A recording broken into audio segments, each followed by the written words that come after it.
Ахмети го свика председателството на партијата на прва седница по партискиот конгрес. Во Мала Речица е колешката Габриела Лескова. Имаме во живо во Дневникот. Габриела, кои се информациите од Тето? Иван, добро вечер од Мала Речица. Како што напомена и ти, во моментов се одржува првиот состанок на Генералниот совет на ДУИ откако го одржа оној значаен конгрес на кој што имаше значителни кадровски освежувања и замена на значајни кадри.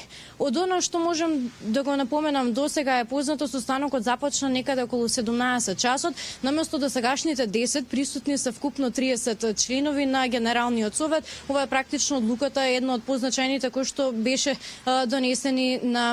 беа донесени на самиот конгрес. Официјално за што се разговара вечерва не соопштија ниту од партијата, меѓутоа моите партиски извори ми избрифира дека практично вечерва ќе бидат обелоденети имињата на председателите на ограноците на ДУИ низ целата држава. Успеав да забележам дека присутен на седницата е Јетон Шекири, кој што беше екс-министер за образование и наука. Од другите звучни имиња присутен на Бујар Османи, кој што е подпредседател практично на овој генерален совет, и Арбер Адеми, кој што е генерален секретар. За официјалните одлуки ќе треба да почекаме по завршување на самиот состанок. Меѓутоа да потсетиме дека на конгресот беа значени, како што напоменав, беа донесени значени одлуки.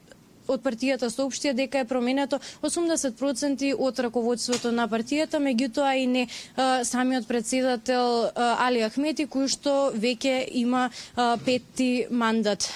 Останувам Иван ние на терен, па се надевам дека ќе имаме информации за донесените одлуки вечерва во вестите во 21 часот. Габриела Лескова во живо од Мала Речица, очекуваме со неговите информации.